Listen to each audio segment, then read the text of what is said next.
আলমকে তুমি সুস্থতার নিয়ামত দান করে দাও আল্লাহ মৃত্যু ফরিদ মিয়া স্ত্রী মারা গেছে আল্লাহ ফরিদ মিয়ার স্ত্রীকে তুমি জান্নাতে আলা মাকাম দান করে দাও আল্লাহ তুমি জানো তোমার বান্দারা কোন কোন উদ্দেশ্য নিয়ে আশা নিয়ে মুনাজাতের মধ্যে আছে আল্লাহ তুমি তোমার বান্দার থেকে দোয়া কবুল করে নাও জানি না রে কত মা বোনেরা কত ভাই বোনেরা জানি কথা অন্তরা থেকে রাস্তায় থেকে দোয়াতে শরীক হয়ে গেছি আল্লাহ গো তোমার তুমি বান্দাদের একটা হাত তুমি খালি ফিরে দিও না তোমার রহমতে ছায়া দান করো সমস্ত প্রকার পাপা থেকে আমাদেরকে বেঁচে থাকার তৌফিক দান করো প্রত্যেকের ব্যবসা বাণিজ্য কাজ করার মতো বরকত দান করে দাও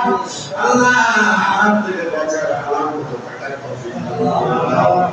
আমাদেরকে দুনিয়ার সব প্রকার অসুস্থতা পেরেশানি থেকে হেফাজত করো বিশেষ করে মসজিদের সম্মানিত শাহেদের মুবারক মাওলানা খুরশেদের ডাক বলি